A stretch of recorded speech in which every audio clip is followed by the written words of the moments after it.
अनुपमा रीता को लाने की योजना बनाती है और इसके लिए वह एक चौंकाने वाली तरकीब अपनाती है। वह अफवाह फैला देती है कि सरिता में माता आई है, जिससे पूरे मोहल्ले में सनसनी मच जाती है। लोग एक दूसरे से पूछने लगते हैं कि यह कैसे हुआ, कब हुआ। अनुपमा का यह तरीका सिर्फ रीता को खींचकर लाने का एक जरिया था ताकि वह उस डांस प्रतियोगिता में हिस्सा ले सके और अपनी पहचान बना सके। अनुपमा जानती थी कि रीता अपने डर और सामाजिक बंधनों के चलते खुद से यह कदम नहीं उठा पाएगी, इसलिए उसे एक धक्का देना जरूरी था। उधर जसप्रीत और भारती पहले से ही चिंतित थीं कि अगर रीता नहीं आई तो उनकी टीम अधूरी रह जाएगी। लेकिन अनुपमा आत्मविश्वास से कहती है कि रीता को उसकी सास खुद लेकर आएगी। जसप्रीत और भारती इस विश्वास को देखकर हैरान रह जाती हैं। अनुपमा को अपने हाथों के जादू पर भरोसा था और वह जानती थी कि रीता के भीतर भी एक रानी छुपी है जो बस थोड़ी सी प्रेरणा से जाग सकती है। इससे पहले सुबह का वक्त था जब अनुपमा भारती की फिजियोथेरेपी करवा रही थी। भारती दर्द से कराहती है और पैर छुड़ाने को कहती है, लेकिन अनुपमा मुस्कुराते हुए उसे कहानी सुनाने लगती है।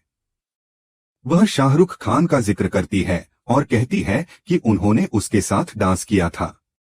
भारती हैरान होती है और पूरी तल्लीनता से कहानी सुनती रहती है। अनुपमा इसी दौरान उसकी एक्सरसाइज पूरी करवा देती है। जब भारती पूछती है कि फिर क्या हुआ, अनुपमा मुस्कुराकर बताती है कि फिर उसकी नींद खुल गई। भारती हंसकर कहती है कि यह तो सपना था और पूछती है कि इतनी ट्रिक्स उसे कहां से आती हैं। अनुपमा कहती है कि वह मां है और मां सब जानती है। दूसरी तरफ पाखी उत्साह से घर लौटती है और ईशानी को पुकारती है, लेकिन लीला बताती है कि वह घर पर नहीं है। पाखी लीला को लेकर झूमने लगती है और खुश होकर बताती है कि उसका खुद का सैलून खुलेगा। लीला हैरान होकर पूछती है कि क्या वह डांस प्रतियोगिता में हिस्सा ले रही है। पाखी हाँ में जवाब देती है और कहती है कि राही ने उसे अपनी टीम में शामिल कर लिया है। प्रार्थना यह सुनकर बहुत खुश होती है और कहती है कि कम से कम कोई तो अपने सपने पूरे कर रहा है। पाखी खुश होकर कहती है कि जीतने के बाद पैसा ही पैसा होगा, लेकिन लीला उसे सचेत करती है कि यह इतना आसान नहीं है। वह कहती है कि इसमें प्रोफेशनल लोग हिस्सा लेंगे और अगर कोई उससे अच्छा डांसर आ गया तो क्या होगा, खासकर अगर अनुपमा ही सामने आ गई तो। पाखी लीला से कहती है कि उसे सकारात्मक सोचना चाहिए और डांस के जरिए वह अपनी किस्मत बदल सकती है। लीला हालांकि अपने ही विचारों में उलझी रहती है और जैसे ही पाखी चली जाती है वह प्रार्थना से किराया बढ़ाने की बात कहती है। प्रार्थना कहती है कि वह किराया दे देगी, लेकिन लीला के मन में डर होता है कि प्रार्थना का बच्चा भी उसे ही पालना पड़ेगा और अनुपमा की गैरमौजूदगी में वह यह सब कैसे संभालेगी। वह बड़बड़ाती है कि अनुपमा के बारे में सोचना छोड़ देती हूँ वरना वह सामने ही न आ जाए। इस बीच मनोहर जी सभी महिलाओं को डांस प्रतियोगिता के लिए प्रेरित करते हैं। वह समझाते हैं कि आत्मविश्वास और अति आत्मविश्वास में फर्क होता है और किसी भी टीम को संतुलन बनाए रखना जरूरी है। उन्होंने कहा कि हमें डांस अपनी टीम के लिए करना है और एक दूसरे की कमियों को ढकना है। उनकी बातें महिलाओं को प्रेरित करती हैं और सभी तालियां बजाकर उनका उत्साहवर्धन करती हैं। मनोहर जी आगे बताते हैं कि कुछ दिन पहले वे अहमदाबाद में एक बच्ची से मिले थे, जिसे उसके पापा डांस सिखाने के लिए उनके पास लाए थे। लेकिन वह बच्ची पहले से ही बहुत अच्छी डांसर थी। वह उसका नाम याद नहीं रख पाते और उसे रागिनी कह देते हैं। अनुपमा सुनकर चौंक जाती है। उसके मन में आशंका उठती है, क्या यह बच्ची राही है? क्या मां और बेटी आमने सामने आ रही हैं इस प्रतियोगिता में? जसप्रीत अनुपमा को टोकती है और कहती है कि अब टीम का नाम क्या होना चाहिए। अनुपमा मुस्कुराकर डांस रानीज नाम का सुझाव देती है। जब मनोहर जी पूछते हैं कि यही नाम क्यों, तो अनुपमा कहती है क्योंकि हर महिला अपने संसार की रानी होती है। यह बात सभी को पसंद आती है और सब टीम के नाम को मंजूरी दे देते हैं। अब सारी तैयारियां जोरों पर हैं। हर महिला में एक नई ऊर्जा जाग चुकी है। अनुपमा अपनी टीम के लिए पूरी जान लगा रही है और साथ ही साथ पुराने रिश्तों से जुड़ी भावनाओं से भी जूझ रही है। रीता को लाने की उसकी योजना रंग लाती है या नहीं, यह देखना बाकी है। लेकिन एक बात तय है, यह डांस प्रतियोगिता अब सिर्फ एक मुकाबला नहीं, कई अधूरे रिश्तों और सपनों का जंग बन चुकी है। और इस जंग में हर कोई अपनी पहचान, अपने आत्मसम्मान और अपने रिश्तों की असली तस्वीर खोजने वाला है।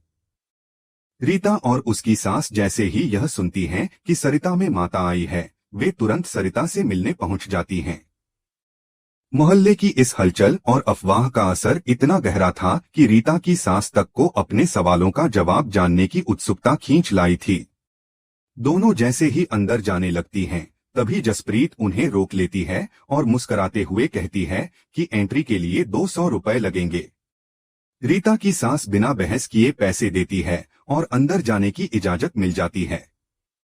सरिता, जो पहले से तैयार बैठी होती है, अंदर आते ही अपने अभिनय का जादू बिखेर देती है और आंखें बंद कर माताजी की तरह बोलने लगती है। जैसे ही रीता की सास अंदर आती है, सरिता ऊंची आवाज में कहती है, किसी की कर्मजली सांस आ रही है। यह सुनते ही रीता की सास चौंक जाती है और थोड़ी घबरा जाती है, लेकिन खुद को संभालते हुए कहती है कि वह तो बहुत प्यारी सांस है। सरिता एक व्यंग्यात्मक हंसी हंसती है और जवाब देती है कि सांस कभी प्यारी नहीं होती, वह सिर्फ भगवान को प्यारी होती है। रीता और उसकी सास सरिता के सामने बैठते हैं और रीता की सास अपनी चिंता साझा करती है। मेरे बेटे को पक्की नौकरी कब मिलेगी? सरिता तुरंत जवाब देती है कि अगर वह अपनी बहू को सताना बंद नहीं करेगी तो नौकरी की उम्मीद व्यर्थ है। वह कहती है, तुम लक्ष्मी को दुख दोगी और भगवान से धन की उम्मीद करोगी, ऐसा कभी नहीं होगा। रीता की सास का चेहरा उतर जाता है। सरिता की बातें उसके मन में असर छोड़ रही थीं, लेकिन सरिता यहीं नहीं रुकती। वह कहती है कि बहू को प्यार करो, उसकी बातों को समझो, उसके सपनों को पंख दो। इसी दौरान सरिता अपनी ही तारीफ करवाने के लिए कहने लगती है कि सब लोग मोहल्ले की सरिता को सुंदर कहें। सभी इस पर चौंक जाते हैं कि माता जी अचानक खुद की तारीफ क्यों करने लगी। अनुपमा इस बिंदु पर हस्तक्षेप करती है, लेकिन जसप्रीत समझदारी से बात को संभाल लेती है। सरिता फिर से माता की वाणी में कहती है कि बहू को बेटी मानो, उसके सपनों को पूरा करो और उसकी इच्छाओं को दबाओ मत। रीता की सास अब गहराई से सोचने लगती है। तभी उसकी नजर अनुपमा पर पड़ती है और वह उससे पूछती है, क्या तुम्हारी डांस टीम में रीता के लिए जगह है? अनुपमा पहले मुस्कुराते हुए कहती है कि अभी तो टीम पूरी हो चुकी है। लेकिन रीता की सास अपने स्वर को थोड़ा और भावुक कर अनुरोध करने लगती है, मुझे तो लगा था कि रीता को घर का काम करना होता है, पर अब मैं खुद सारा काम करूंगी। बस तुम रीता को अपनी टीम में ले लो। अनुपमा इस अपील को सुनकर भावुक हो जाती है और कहती है, अगर माताजी का आदेश है और आप इतना चाहती हैं, तो मैं कैसे मना करूं। यह सुनते ही सभी के चेहरे पर मुस्कान आ जाती है।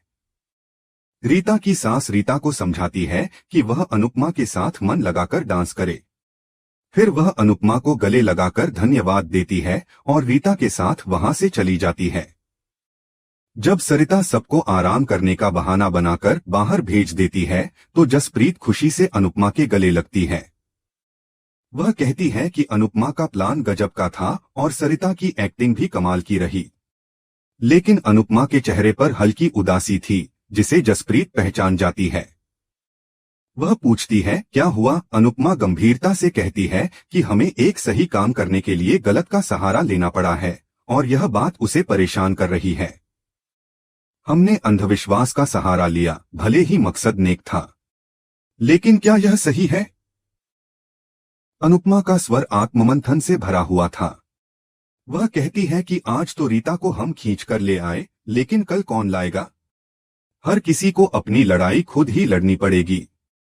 जसप्रीत चुप हो जाती है। तभी भारती पास आती है और कहती है, हिम्मत सबके अंदर होती है, बस उसे जगाने वाला कोई होना चाहिए। और आप ही वो इंसान हैं जो रीता के अंदर की हिम्मत को जगा सकती हैं। अनुपमा आंखें बंद करके प्रार्थना करती है कि भगवान करे ऐसा ही हो। फिर वह जसप्रीत से कहती है कि जिन लोगों से अंधविश्वास के नाम पर पैसे लिए गए हैं, उन्हें वापस किया जाए। जसप्रीत सिर हिलाकर मान जाती है। इसके बाद वह अपनी डांस टीम के लिए जोश से चीयर्स करती है और सभी महिलाएं बेहद उत्साहित हो जाती हैं। एपिसोड का समापन एक नए मोड़ के संकेत से होता है। अगले दिन की तैयारी में सब जुटे होते हैं, लेकिन डांस प्रैक्टिस के दौरान अचानक मनोहर जी के पैर में चोट लग जाती है। वह दर्द से कराहते हुए अनुपमा से कहते हैं कि अब तुम्हें ही टीम की कमान संभालनी होगी। अनुपमा के लिए यह एक नई चुनौती थी। स्थिति और अधिक गंभीर तब हो जाती है जब उसे ऑडिशन के दिन यह पता चलता है कि अगर उनकी टीम का कोई भी सदस्य डांस नहीं करता तो उनकी टीम प्रतियोगिता से बाहर हो जाएगी।